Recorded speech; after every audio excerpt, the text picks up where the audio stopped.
Hello, everyone, and welcome to another episode of the Wise Decision Maker Show, where we help you make the wisest and most profitable decisions. My name is Dr. Gleb Tsipursky. I'm the CEO of Disaster Avoidance Experts, the future of work consultancy that sponsors the Wise Decision Maker Show. And today with me is Rob Buffington, who is the CEO of Gordian Staffing, which works in the remote work staffing industry. So I'm curious to learn more about the remote staffing industry. What does this look like, Rob?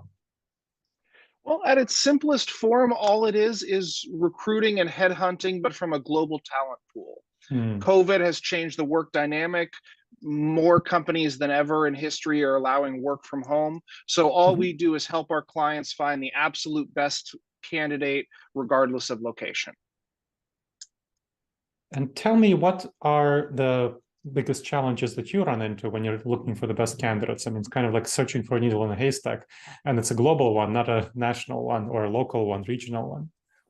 It certainly is, and the issues in staffing are not unique to the United States, so it is difficult in Mhm. other countries. However, mostly it's a numbers game. We have HR and recruiting and screening just like any company would. We also are able to pay significantly above market because of the arbitrage and the cost of living. So we Mhm. provide full medical benefits, we provide a savings account, we provide very good benefits and salary to our employees, which in turn encourages them to stay long term, which is better for our clients. So Mhm. after a couple of years, we have a reputation of being a good company to work for that treats its employees well, and that benefits everyone. And you are competing with people, with companies like Upwork, let's say, where people independently source their talent. What is the competition like? Tell me a little bit more about the space. Who are you competing with? What do other companies do? There are certainly freelance sites, by the task sites, and to be honest, they have their purpose. I probably shouldn't admit this, but I've used Upwork to make changes to a Mhm. website or something like that. I believe it fills an important niche in the ecosystem, as it were. Mhm. But what we do is we find permanent employees to work for a company, hopefully for 5 to 10 years, as Mm. opposed to people on a short term or a by project basis. There are certainly other staffing companies, but as I said, most of them seem to take the view of pay as little as possible and have the margins as large as possible. As Mm. far as I know, we have the smallest margins of any met because we want to be price competitive, but we want to make sure we're offering our employees a great place to work. And our clients understand that it costs more to have an employee turnover every 6 months than it does to Mm. simply pay 10, 15% more and get the best talent on a permanent basis. Now, you told me before the show that you work mainly in Mexico and the Philippines. Tell me about those markets. Mexico and the Philippines are both very popular markets in remote staffing today. Mexico, Mm. obviously, they're on our southern border. Um, Mhm. the number of people that speak English is amazing. The customer service skills, the attitude, the work ethic are all outstanding. So there's just an amazing pool of resources there in terms of hiring and finding great talent. And then because they're so close to us, because we share culture, not Mhm. just the US media and things coming down like movies and music, but Mhm. also many Latinos coming north into America, we have a blended culture. So when you Mhm. speak to somebody, the barriers are a lot lower, the cultural differences are a lot fewer. They're Mm. still there, but it's much more natural and it's much easier to integrate them into a team. And then as they become higher level positions, you can fly them up, and it's a 3 hour flight. I was there 2 weeks ago. I'll be back before the end of the month. So it's Mm. much easier to have an integrated team as opposed to someone around the world. The Philippines, the national language is English. They've put major emphasis into infrastructure and all of that. Mm. So, and obviously the advantage is cost savings. Mhm. The cost of living in the Philippines is lower than Mexico, and so you can get people for certain positions at a lower price. There, you're dealing with the time zone, of course. They're from Mm. the central time zone, 13 hours ahead at this time of year. And if you have somebody working Grave long term, you can't expect them to stay for 5 to 10 years. But if they work their day shift, then there's a communication barrier. But for some positions, data entry, AP, bookkeeping, there's certainly positions where that can be a good resource for people. It all depends on the individual client's needs. Mm. So Tell me a little bit about how a typical engagement would happen with you. Client contacts you, and what do you do to find the staff that they need? The most important thing we do, aside from finding staff, is managing expectations, because every client Interesting. has a different idea of what to expect, and you can solve a lot of problems by investing that time up front.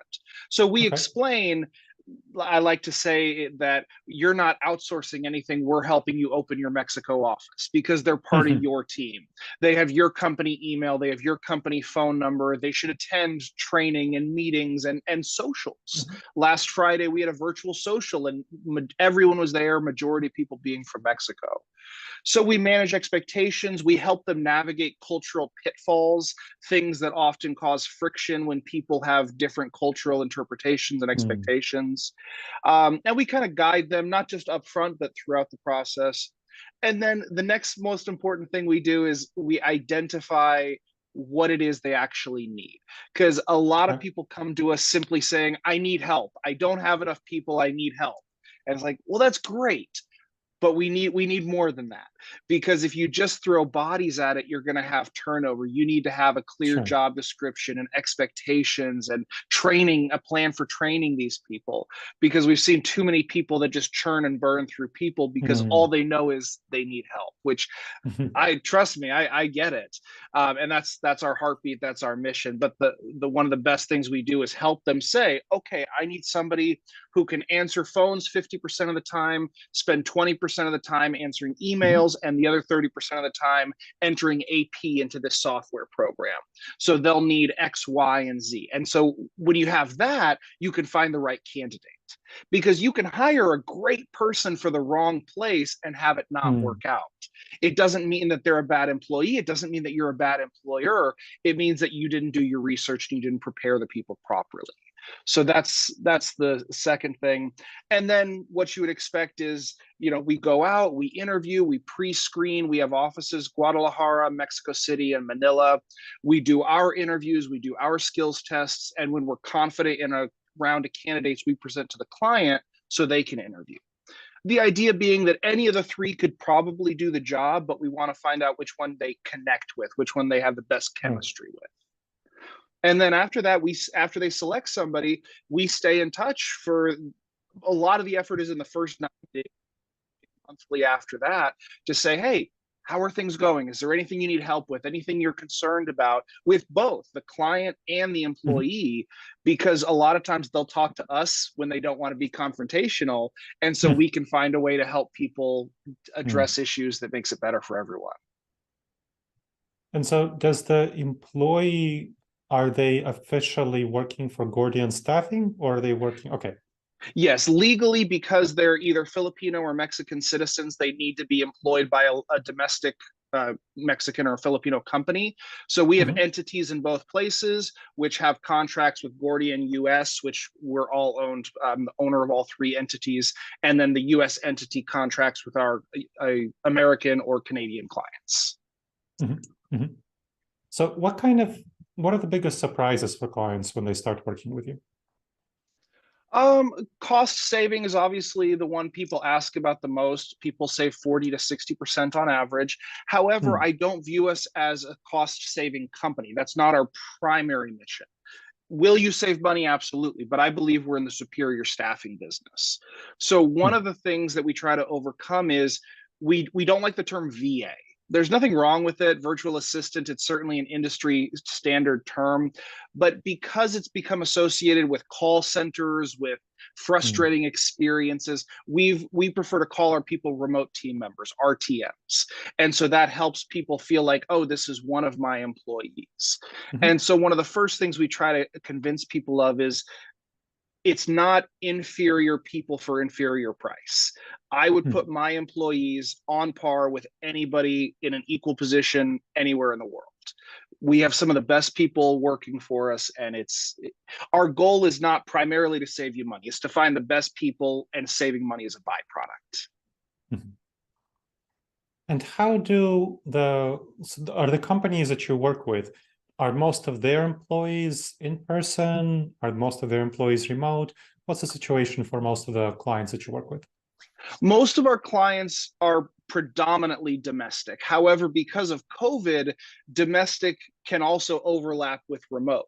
So they've been forced to let employees work from home. They've realized it's pretty nice, actually, and they realize, why not just apply that to its logical conclusion and hire remote people from everywhere.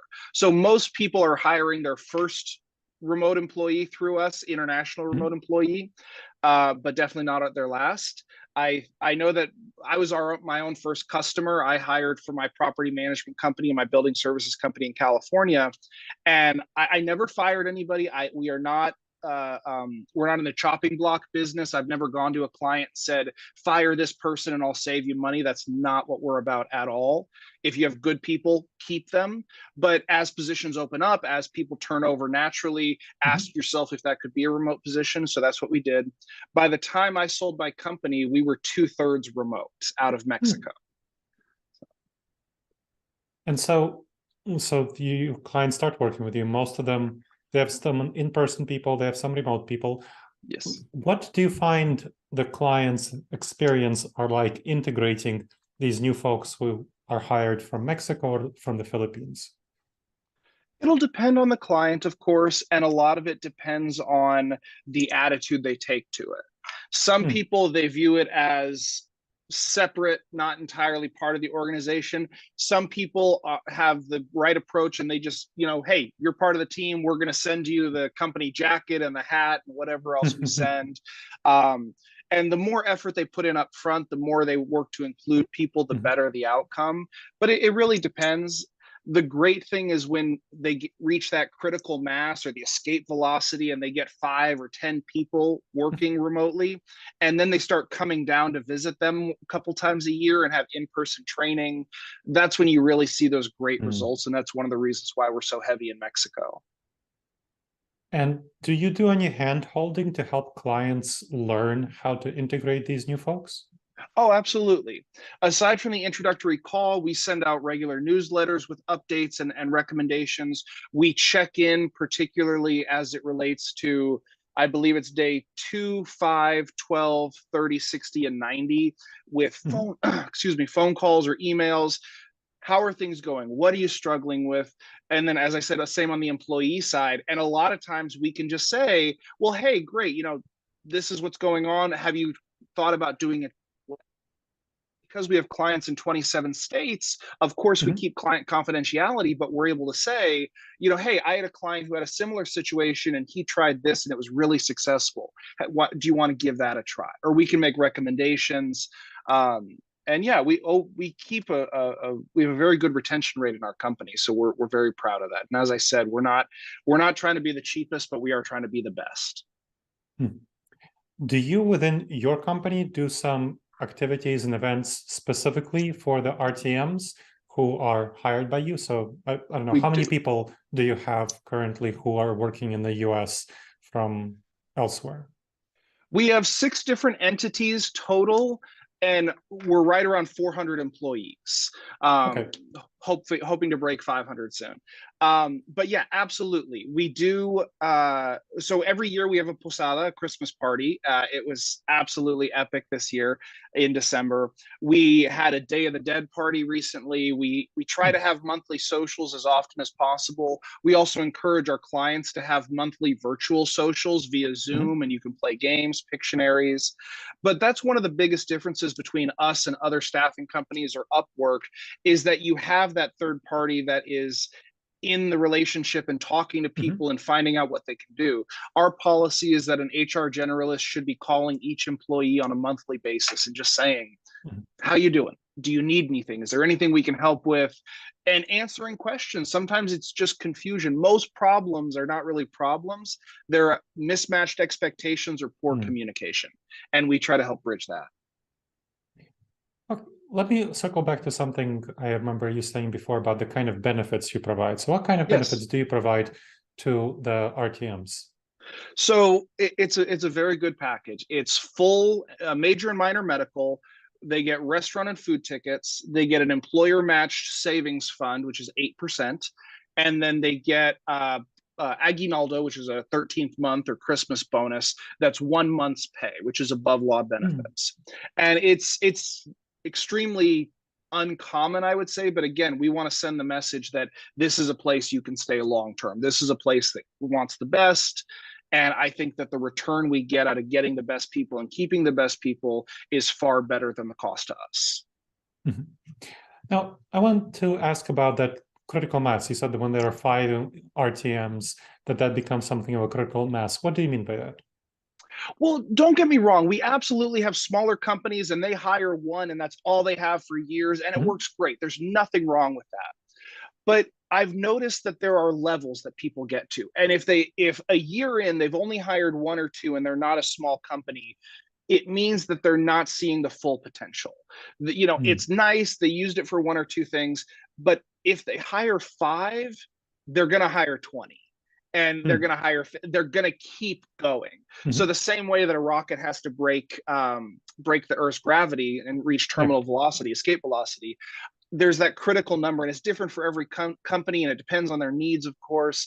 But yeah, if they reach about 5-6 people, that's when I can see they've got it. If they come down for a visit, if they fly a team lead up, that's a good sign they've reached that escape velocity and they've really bought into it. Because again, personally, as my own first customer, because I started doing this before I had Gordian, I would always look at a position and default and say, can it be done remotely? Not for cost savings, but because the attitude was so great, the work ethic was great. It was great for the company.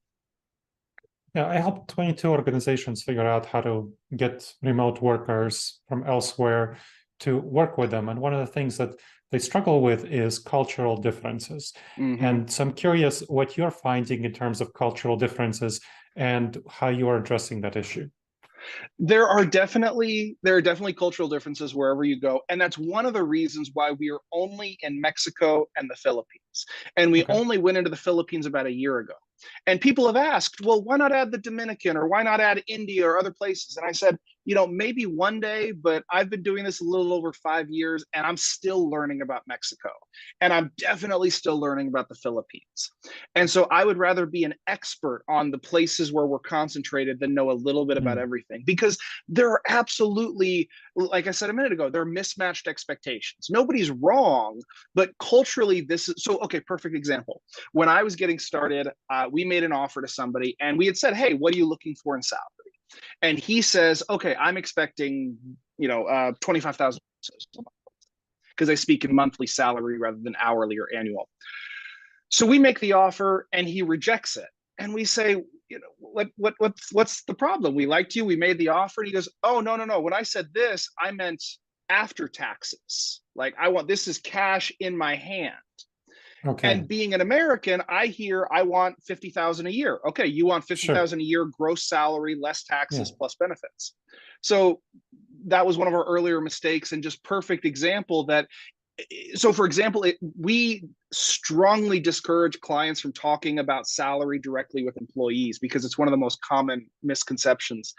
Because they'll say, "Hey, great news! You're getting $1 an hour raise." So what the employee hears is great net bottom line paycheck. I'm getting 1,700 pesos a month more. Great. What the client said was, I want my bill rate, including taxes, benefits, Social Security, all of that. That's going to go up $1. Those are 2 very, very different numbers. Sure. And so those are the kind of things that we help facilitate and we help avoid. And, we could certainly do more. We're always developing more stuff. But yeah, a lot of it just comes down to mismatched expectations. And that's why we're so focused in those 2 places, because we've seen the most common issues. Okay. Well, that's really helpful. What do you think is the future of the remote staffing industry? I think we're going to drop the remote and it's just going to be the staffing industry. I think if you look at what was the company, Airbnb, they announced employees could work from anywhere and their site broke the next day because they had so many applicants. Yeah. I mean, I own a building services company in California. Obviously, they clean windows, gutters, that kind of stuff will not be remote until they make a drone to do it, which they probably will sometime in the next 10 years. But I think that most office jobs require very little in-person interaction. So, for example, I have a vice president of the organization who's in Mexico and been with me for years. maybe twice a year, I fly them up. They see the office, we get together, or we meet at conferences, or I go down there. And it's fine. We chat every day. We've been talking this morning. The distance doesn't make a difference. And I think people will realize, number one, that you can shuffle job descriptions, excuse me. People will come to me with a job description and say, I couldn't do this remotely because this 10% needs to be done in person. And I say, okay, well, could this 10% be moved over to an existing person, and could you take 10% of their workload? I guess I could. And then pretty soon you start to take the 10% in person from 10 people and make one person that you pay really well. And then you allow everybody else remote who still gets paid well, but because they don't pay for commuting and high cost of living and things like that, everybody wins. So yeah, I really think we're going to become a global, at the risk of sounding a little cheesy, a global community. We're going to just look at, hey, if you can do the job, I don't care where you are.